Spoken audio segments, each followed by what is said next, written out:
इस ಬೆಂಕಿಯ ಕೆನ್ನಾಲಿಗೆಗೆ big boss ಮನೆ ಆಹುತಿಯಾಗಿದೆ. ಸುಮಾರು 3 ಕೋಟಿ ವೆಚ್ಚದ ಮೇಣದ ಮ್ಯೂಸಿಯಂ ಸಂಪೂರ್ಣ ಭಸ್ಮವಾಗಿದೆ.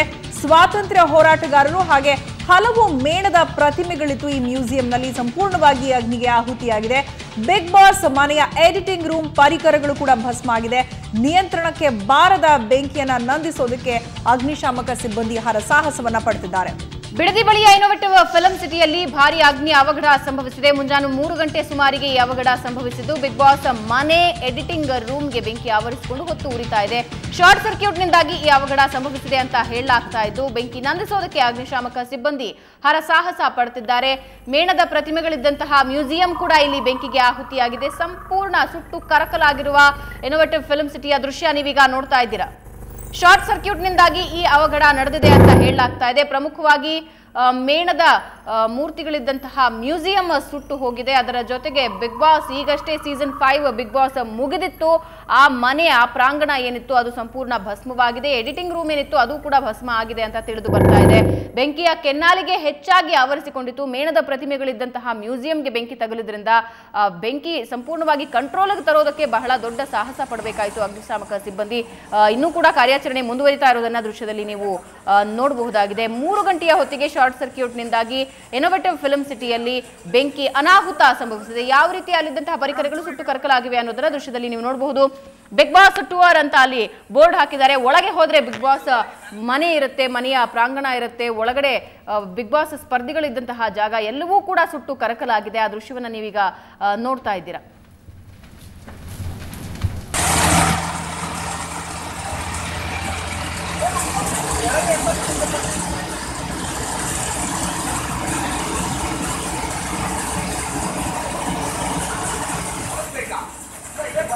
ಈ ಬಗ್ಗೆ ಇನ್ನಷ್ಟು ಡೀಟೇಲ್ಸ್ ನೀಡಲಿದ್ದಾರೆ ನಮ್ಮ ಪ್ರತಿನಿಧಿ ಜಗದೀಶ್. ಜಗದೀಶ್, ಈಗ ಅಲ್ಲಿನ ಚಿತ್ರಣ ಯಾವ ರೀತಿಯಾಗಿದೆ? ಏನೆಲ್ಲ ಬೆಂಕಿಯ ಕೆನಾಲಿಗೆಗೆ ಆಹುತಿಯಾಗಿದೆ?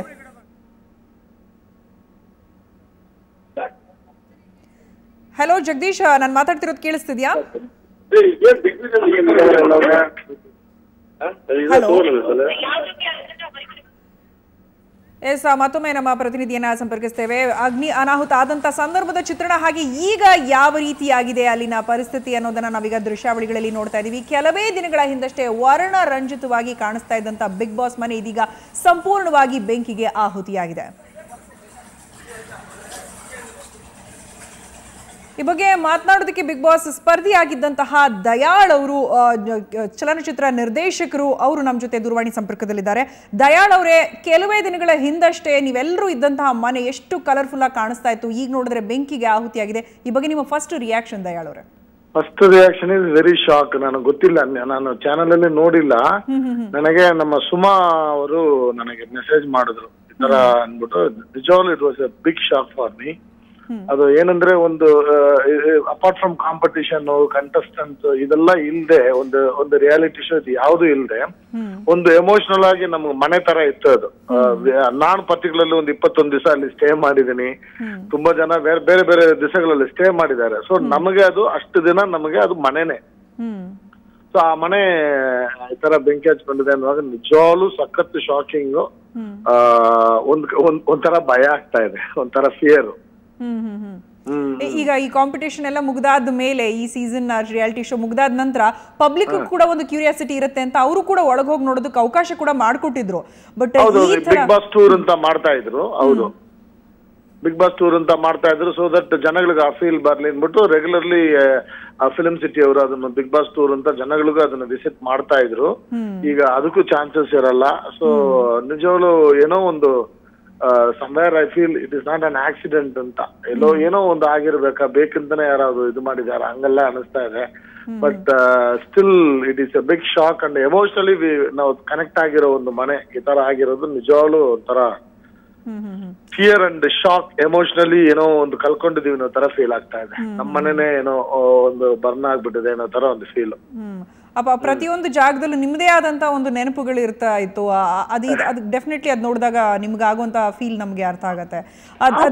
ಆಬ್ವಿಯಸ್ಲಿ ದಯಾಳ್ ಅವರೇ, ಬಿಗ್ ಬಾಸ್ ಟೀಮ್ ಅವರು ಏನಾದ್ರು ಈ ಬಗ್ಗೆ ಏನಾಗಿದೆ ಅನ್ನೋದ್ರ ಬಗ್ಗೆ ಅವ್ರ ಜೊತೆ ನೀವು ಸಂಪರ್ಕ ಮಾಡೋ ಪ್ರಯತ್ನ ಪಟ್ರ? ಏನಿಲ್ಲ, ಈಗ ಜಸ್ಟ್ ನಮಗೆ ಗ್ರೂಪ್ ಅಲ್ಲಿ ಮೆಸೇಜ್ ಶೇರ್ ಆಯ್ತು ಒಬ್ಬೊಬ್ಬರ. ಈಗ ಫಸ್ಟ್ ಸುಮಾ ಅವ್ರು ಹೇಳಿದ್ರು, ಸುಮಾ ಅವ್ರು ಆದ್ಮೇಲೆ ಗ್ರೂಪ್ ಅಲ್ಲಿ ಹಾಕೊಂಡಿದೀವಿ. ಸೊ ಗ್ರೂಪ್ ಅಲ್ಲಿ ಡಿಸ್ಕಷನ್ ಆಗ್ತಾ ಇದೆ, ಕೆಲವ್ರಿಗೆ ಗೊತ್ತೇ ಇಲ್ಲ. ಈಗ ನಾನು ಜಸ್ಟ್ ಸ್ವಿಚ್ ಆನ್ ಮಾಡಿದೆ, ಟಿವಿ ನೋಡ್ಬಿಟ್ಟು ಆನ್ ಮಾಡ್ಬಿಟ್ಟು ನೋಡ್ತಾ ಇದೀನಿ. ಸೊ ರೀಸನ್ ಏನು, ಹೆಂಗೆ ಆಕ್ಸಿಡೆಂಟ್ ಏನಾದ್ರು ಬೇಕಂತಾನೆ ಮಾಡಿದಾರ ಏನಂತ ಏನು ಗೊತ್ತಾಗ್ತಾ ಇಲ್ಲ. ಬಟ್ ನೋಡಕ್ಕೆ ಒಂಥರ ತುಂಬಾ ಬೇಜಾರಾಗ್ತಾ ಇದೆ. ಆ ಮನೆ ಕಂಪ್ಲೀಟ್ಲಿ ಬರ್ನ್ ಆಗಿ ಏನಿಲ್ಲ ಅಲ್ಲಿ ಆಕ್ಚುಲಿ ನೋಡುವಾಗ ಏನು ಇಲ್ಲ. ಸೊ ತುಂಬಾನೇ ಬೇಜಾರಾಗ್ತಾ ಇದೆ. ಈಗ ಫಿನಾಲೆ ಎಲ್ಲ ಆದ ನಂತರ ಮತ್ತೆ ಯಾವಾಗ್ಲಾದ್ರೂ ಒಂದ್ಸಲ ಹೋಗಿದ್ರೆ, ಯಾಕಂದ್ರೆ ಅಷ್ಟು ದಿನದ ಅಟ್ಯಾಚ್ಮೆಂಟ್, ಎಮೋಷನಲ್ ಅಟ್ಯಾಚ್ಮೆಂಟ್ ಇರುತ್ತೆ. ಹೌದೌದು, ಫಿನಾಲೆ ಆದ ಮೇಲೆ ನಾವು ಪಾರ್ಟಿ ಮಾಡಿದೀವಿ ಅಲ್ಲಿ. ಅವತ್ತು night we had a party. That was my last visit. ಅಂದ್ರೆ total technicians, totally big boss ಅಲ್ಲಿ ಕೆಲಸ ಮಾಡಿದ್ರು ಅಷ್ಟು ಟೆಕ್ನಿಷಿಯನ್ಸ್ ಮತ್ತೆ ಬಿಗ್ ಬಾಸ್ ಕಂಟೆಸ್ಟೆಂಟ್ಸ್ ಅಷ್ಟು ಜನನು ಅಲ್ಲಿ ಪಾರ್ಟಿ ಮಾಡಿದ್ವಿ ಅವತ್ತು night. We stayed there up to 1 o'clock. Next day ಬೆಳಗ್ಗೆ 1 o'clock ತನಕ ಅಲ್ಲೇ ಇದ್ವಿ ನಾವು. ಸೊ ಅದೇ ಲಾಸ್ಟ್ ವಿಸಿಟ್ ನಮಗೆ. ಸೊ ಅದು ಈಗ ಆ ಮೆಮೊರೀಸ್ ತುಂಬಾನೇ. ಈ ಜಸ್ಟ್ ಅಟ್ಲೀಸ್ಟ್ ನನಗೆ ಏನಂದ್ರೆ 21 ದಿವಸ ಹೊರಗಡೆ ಬಂದೆ. At least I had A opportunity. 100 days ಆದ್ಮೇಲೆ ಇನ್ನೊಂದ್ಸಲ ನೋಡ್ದೇನೋ ಆಪರ್ಚುನಿಟಿ ಇತ್ತು. ಈಗ ನೋಡಕ್ಕೆ ಏನಿಲ್ಲ ಅಲ್ಲಿ. ಓಕೆ, ಸೊ ಅಲ್ಲಿ ಯಾರಾದ್ರೂ ಇದ್ರು ಅಂತ ಏನಾದ್ರು ಮಾತಾಡ್ಕೊಂಡಿದಾರಾ ಟೀಮ್ ಅವರು ಈ ಇನ್ಸಿಡೆಂಟ್ ಆದಾಗ? ಆ ಥರದ್ದು ಏನಾದ್ರು ಗೊತ್ತಾಗಿದೆಯಾ ನಿಮ್ಗೆ? ಅರ್ಥ ಆಗಿಲ್ಲ ನನಗೆ. ಅಂದ್ರೆ ಈಗ ಈ ಫೈರ್ ಇನ್ಸಿಡೆಂಟ್ ಆದಾಗ, ಅಂದ್ರೆ ಈಗ ಬಿಗ್ ಬಾಸ್ ಟೀಮ್ ನವರು ಟೆಕ್ನಿಷಿಯನ್ಸ್ ಏನೋ ನೀವೊಂದು ಗ್ರೂಪ್ ಮಾಡ್ಕೊಂಡಿದ್ರಿ ಅಂತ ಹೇಳಿದ್ರಲ್ಲ, ಅವ್ರು ಯಾರಾದ್ರೂ ಟೆಕ್ನಿಷಿಯನ್ಸ್ ಯಾರಾದ್ರೂ ಇದ್ರಾ ಇಲ್ವಾ, ಆ ಥರದ್ದು ಏನಾದ್ರು ಡಿಸ್ಕಸ್ ಆಯ್ತಾ ನಿಮ್ಗೆ ಗೊತ್ತಿರೋ ಹಾಗೆ? ಇಲ್ಲ ಇಲ್ಲ, ಆ ತರ ಏನೋ ಡಿಸ್ಕಷನ್ ಆಗಿದೆ. ಓಕೆ ಓಕೆ ಓಕೆ ದಯಾಳ್ ಅವರೇ, ಸುವರ್ಣ ನ್ಯೂಸ್ ಜೊತೆ ಮಾತನಾಡಿದ್ದಕ್ಕಾಗಿ ಧನ್ಯವಾದ. ಇದು ಪ್ರತಿಯೊಬ್ಬರು ಸ್ಪರ್ಧಿಗಳಲ್ಲೂ ಎಮೋಷನಲಿ ಅಟ್ಯಾಚ್ ಆಗಿರುವಂತಹ ಮನೆ ಇದು. ಅವರದ್ದೇ ಆದಂತಹ ಒಂದೊಂದು ಮೆಮರಿಗಳನ್ನ, ನೆನಪುಗಳನ್ನ, ಒಂದೊಂದು ಕಿಚನ್ ಏರಿಯಾ, ಗಾರ್ಡನ್ ಏರಿಯಾ ಅಂತ ಈಗ ಮಾತಾಡಿದಂಥ ಅಷ್ಟು ಬಿಗ್ ಬಾಸ್ ಸ್ಪರ್ಧಿಗಳು ಕೂಡ ಹೇಳ್ಕೊಳ್ಳೋದೇ ನಮ್ಮದೇ ಆದಂಥ ಒಂದಷ್ಟು ನೆನಪುಗಳಿತ್ತು. ಈಗ ನೋಡಿದ್ರೆ ನಿಜಕ್ಕೂ ನಮ್ಮನೇನೆ ಸುಟ್ಟು ಹೋಗಿದೆಯೇನೋ ಅನ್ನೋಷ್ಟು ನೋವು ಆಗ್ತಿದೆ ಅನ್ನೋ ಮಾತುಗಳನ್ನ ಹೇಳ್ತಿದ್ದಾರೆ. ಮುಂಚೆ ಯಾವ ರೀತಿಯಾಗಿತ್ತು ಬಿಗ್ ಬಾಸ್ ಮನೆ ಅನ್ನೋದನ್ನ ಪ್ರತಿಯೊಬ್ಬರು ನೋಡಿದ್ದಾರೆ. ಈಗಿನ ಚಿತ್ರಣ ನೋಡ್ತಾ ಇದ್ರೆ ಅಷ್ಟು ವರ್ಣರಂಜಿತವಾಗಿ ಬಿಗ್ ಬಾಸ್ ಮನೇನ ಇದು ಅನ್ನೋ ಹಾಗೆ ಸಂಪೂರ್ಣವಾಗಿ ಸುಟ್ಟು ಕರಕಲಾಗಿದೆ. ಮತ್ತೊಂದು ದೃಶ್ಯದಲ್ಲಿ ನಾವು ಒಳಗಡೆ ಇರುವಂತಹ ಬೆಂಕಿನ ನಂದಿಸೋದಕ್ಕೆ ಅಗ್ನಿಶಾಮಕ ಸಿಬ್ಬಂದಿಗಳು ಪಡ್ತಿರುವ ಹರಸಾಹಸವನ್ನ ಕೂಡ ನೋಡಬಹುದು.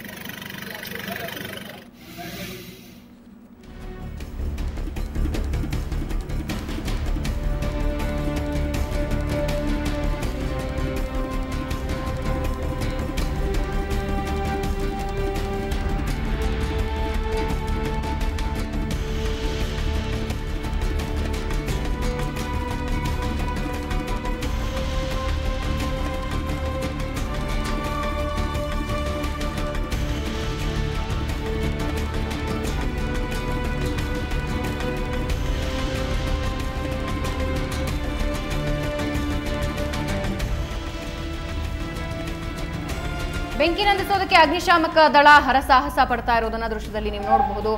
ಬಿಗ್ ಬಾಸ್ ಟೂರ್ ಅಲ್ಲಿ ಬೋರ್ಡ್ ಹಾಕಿದ್ದಾರೆ. ಒಳಗಡೆ ಹೋಗ್ತಾ ಇದ್ದಂತೆ ನಿಮಗೆ ಮನೆ ಕಾಣಸಿಗುತ್ತೆ. ಅಲ್ಲಿಗೆ ಇನ್ನೋವೇಟಿವ್ ಫಿಲ್ಮ್ ಸಿಟಿಗೆ ಬರೋರು ಬಿಗ್ ಬಾಸ್ ಮನೇನ ನೋಡಬೇಕು, ಬಿಗ್ ಬಾಸ್ ಸ್ಪರ್ಧಿಗಳು ಇದ್ದಂತಹ ಜಾಗ ನೋಡಬೇಕು ಅಂತ ಬಹಳ ಕುತೂಹಲದಿಂದ ಇನ್ನೋವೇಟಿವ್ ಫಿಲ್ಮ್ ಸಿಟಿಗೆ ಹೋಗ್ತಾರೆ. ಹಾಗೆ ಮೇಣದ ಪ್ರತಿಮೆಗಳಿದ್ದಂತಹ ಮ್ಯೂಸಿಯಂ ಮೇಣ ಆಗಿರೋದ್ರಿಂದ ಬೆಂಕಿಯ ಕೆನ್ನಾಲಿಗೆ ಬೇಗ ವ್ಯಾಪಿಸ್ಕೊಂಡಿದೆ ಅಂತ ಅನ್ಸುತ್ತೆ. ಬೆಂಕಿ ಯಾವ ರೀತಿ ಧಗಧಗನೆ ಹೊತ್ತಿ ಉರಿತಾ ಇತ್ತು ಅನ್ನೋದನ್ನ ಪಕ್ಕದ ದೃಶ್ಯದಲ್ಲಿ ನೀವು ನೋಡಬಹುದಾಗಿದೆ. ಅಗ್ನಿಶಾಮಕ ಸಿಬ್ಬಂದಿ ಬೆಂಕಿ ನಂದಿಸೋದಕ್ಕೆ ಹರಸಾಹಸ ಪಟ್ಟಿದ್ದಾರೆ. ಈ ಬಗ್ಗೆ ಮಾತನಾಡೋದಕ್ಕೆ ಬಿಗ್ ಬಾಸ್ ಸ್ಪರ್ಧಿಯಾದಂತಹ ದಿವಾಕರ್ ಅವರು ನಮ್ಮ ಜೊತೆ ದೂರವಾಣಿ ಸಂಪರ್ಕದಲ್ಲಿದ್ದಾರೆ. ದಿವಾಕರ್ ಅವರೇ, ನೀವೆಲ್ಲ ಇದ್ದಂತ ಮನೆ, ನಿಮ್ಮ ನೆನಪುಗಳು ಇರುವಂತಹ ಮನೆ ಈಗ ಬೆಂಕಿ ಅಂದ್ರೆ ಬೆಂಕಿಯ ಕೆನಾಲಿಗೆಗೆ ಆಲ್ರೆಡಿ ಸುಟ್ಟು ಭಸ್ಮ ಆಗೋಗಿದೆ ಬಿಗ್ ಬಾಸ್ ಮನೆ. ನಿಮ್ಮ ಮೊದಲ ಪ್ರತಿಕ್ರಿಯೆ ಆ ಮನೆಯ ಈಗ ನೋಡಿದ್ರೆ ಈಗ? ಮೇಡಮ್ ನಮಸ್ಕಾರ. ತುಂಬಾ ಬೇಜಾರಾಗ್ತದೆ ಮೇಡಮ್. ಯಾಕಂದ್ರೆ ಇವಾಗ ಜಸ್ಟ್ ಫೋನ್ ಮಾಡಿ ಪ್ರತಿಯೊಬ್ಬ ಚಾನಲ್ ಈ ತರ ಬಿಗ್ ಬಾಸ್ ಮನೆ ಬೆಂಕಿ ಬಿದ್ದಿದೆ ಅಂತ ಹೇಳ್ತಾರೆ. ನಿಜವಾಗ್ಲು ಯಾಕಂದ್ರೆ ನನ್ನನ್ನ ಒಂದು ಗುರುತಿಸಿರುವಂತ ಮನೆ ನನಗೊಂದು ತುಂಬಾ ನಾನು ಮರೆಯಕ್ ಆಗ್ತಾ ಇಲ್ಲ ಮೇಡಮ್. ತುಂಬಾ ಬೇಜಾರಾಗ್ತಾ ಇದೆ ಮೇಡಮ್ ನಿಜವಾಗ್ಲು. ಯಾಕೆ ಏನಾಯ್ತು ಅಂತ ಇನ್ನೂ ನನ್ಗೆ ಗೊತ್ತಾಗ್ತಾ ಇಲ್ಲ. ಅದೊಂದ್ಸಲ ಇನ್ನೂ ಟಿವಿ ನಮ್ಮ ನೋಡ್ಬೇಕು ಮೇಡಮ್. ಟಿವಿ ನೋಡ್ಬಿಟ್ಟು ಮೇಡಮ್ ಈಗ ಫೋನ್ಗಳು ತುಂಬಾ ಕಡೆಯಿಂದ ಎಲ್ಲಾ ಕಡೆ ಫೋನ್ ಬರ್ತೈತೆ ಬೆಂಕಿ ಬಿದ್ದಿದೆ ಅಂತ. ನನಗಂತೂ ನಿಜವಾಗ್ಲೂ ನಂಬಕ್ ಆಗ್ತಾ ಇಲ್ಲ. ಯಾಕಂದ್ರೆ ನಮ್ಗೆಲ್ಲ ಒಳಗಡೆ ಅಷ್ಟು ಜನ ನಾವು 106 ದಿನ ಇದ್ದವ್ರು. ಬಟ್ ನಮ್ ಸ್ವಂತ ಮನೆಗಿಂತ ಜಾಸ್ತಿ ಅದ್ರ ಬಗ್ಗೆ ಒಂಥರ ಫೀಲಿಂಗ್ ಇದೆ ಮೇಡಮ್. ತುಂಬಾ ಬೇಜಾರಾಗ್ತಾ ಇದೆ. ಮೇಡಮ್ ನೋಡ್ತೀನಿ ಸಾಧ್ಯವಾದ ನಾನು ಒಂದೊಂದು ಜಾಗದಲ್ಲೂ ಕೂಡ ಅಂದ್ರೆ ಕಿಚನ್ ಏರಿಯಾ, ಗಾರ್ಡನ್ ಏರಿಯಾ ಅಂತ ನೀವೆಲ್ಲ ಇದ್ದಿದ್ದ ರೂಮ್ಸ್ ಇರ್ಬೋದು, ನಿಮ್ದೇ ಆದಂತ ನೆನಪುಗಳು, ನಿಮ್ದೇ ಆದಂತ ಒಂದ್ ರೀತಿ ಎಮೋಷನಲ್ ಅಟ್ಯಾಚ್ಮೆಂಟ್ ಇದ್ದಂತ ಮನೆ ಅದು. ಸೊ ಏನ್ ಹೇಳಕ್ ಇಷ್ಟಪಡ್ತೀರಾ ಈ ಸಂದರ್ಭದಲ್ಲಿ ದಿವಾಕರ್? ಮೇಡಮ್ ನಿಜವಾಗ್ಲೂ ಪ್ರತಿಯೊಂದು ನೆನಪಿದೆ ಮೇಡಮ್ ಆ ಮನೆಯಲ್ಲಿ. ನಾವೇನಂದ್ರೆ ನಾನು ಇನ್ನೊಂದು ವಾರ ಬಿಟ್ಟು ತಿರ್ಗಾ ಆ ಕಡೆ ಅಕಸ್ಮಾತ್ ಇದಾದಾಗ ಅಲ್ಲಿ ಹೊರಗಡೆ ಅಟ್ಲೀಸ್ಟ್ ನೋಡ್ಕೊಬರೋಣ ಅಂತ ನಾನು ಅನ್ಕೊಂಡಿದ್ದೆ. ಬಟ್ ಈ ತರ ಆಗತ್ತೆ ಅಂತ ಗೊತ್ತಿಲ್ಲ ಮೇಡಮ್. ನಿಜವಾಗ್ಲು ಬೇಜಾರಾಗ್ತಿದೆ ಮೇಡಮ್, ತುಂಬಾ ಬೇಜಾರಾಗ್ತಿದೆ ಮೇಡಮ್. ಸ್ವಂತ ಮನೆಗಿಂತ ಜಾಸ್ತಿ ಫೀಲಿಂಗ್ ಆ ಮನೇಲಿ ಇರ್ತದೆ ಮೇಡಮ್ ನಮ್ಗೆ. ಸ್ವಂತ ಮನೆ ಕಟ್ಸಿದ್ರು ಕೂಡ ಅಷ್ಟೇ ಇದಾರಲ್ಲ, ಬಟ್ ಅದು ಬಿಗ್ ಬಾಸ್ ಮನೆ ಅಂದ್ರೆ ನಿಜವಾಗ್ಲು ಸ್ವಂತ ಮನೆಗಿಂತ ಜಾಸ್ತಿ ಒಂದು ನೆನಪು ಮೇಡಮ್. ಅದು ತುಂಬಾ ಬೇಜಾರಾಗ್ತದೆ. ನಿಮ್ಮನ್ನ ದಿವಾಕರ್ ಅನ್ನೋರನ್ನ ಇಡೀ ಹೊರ ಜಗತ್ತಿಗೆ ಪರಿಚಯ ಮಾಡಿಕೊಟ್ಟಂತ ಮನೆ, ಸೊ ಡೆಫಿನೆಟ್ಲಿ ನಿಮಗಿರುವಂಥ ಅಟ್ಯಾಚ್ಮೆಂಟ್ ಅರ್ಥ ಆಗುತ್ತೆ. ದಿವಾಕರ್ ಅವರೇ, ಈಗ ವಿನೋವೇಟಿವ್ ಫಿಲ್ಮ್ ಸಿಟಿಗೆ ಹೋದವ್ರಿಗೂ ಕೂಡ ಒಂದು ಬಿಗ್ ಬಾಸ್ ಟೂರ್ ಅಂತ ಹೇಳಿ ಆ ಮನೇನ ನಿಮ್ಮ ಕಾಂಪಿಟೇಷನ್ ಎಲ್ಲ ಮುಗಿದಾದ ನಂತರ ನೋಡೋದಕ್ಕೆ ಅವಕಾಶ ಮಾಡಿಕೊಡ್ತಿದ್ರು. ಸೊ ಈಗ ಫಿನಾಲೆ ಆದ ನಂತರ ಹೋಗಿದ್ರಾ ಅಥವಾ ಈಗ ನೀವು ಹೇಳಿದ ಹಾಗೆ ನೆಕ್ಸ್ಟ್ ವೀಕ್ ಹೋಗ್ಬೇಕು ಅನ್ಕೊಂಡಿದ್ದ ಯಾವ ತರ? ಇಲ್ಲ ಮೇಡಮ್, ನಾನು ಹೋಗ್ಬೇಕು ಅಂತ ಯೋಚನೆ ಮಾಡಿದ್ದೆ ಮೇಡಮ್. ನೆಕ್ಸ್ಟ್ ವೀಕ್ ಹೋಗೋಣ ಅಂತ ಯೋಚನೆ ಮಾಡಿದೆ.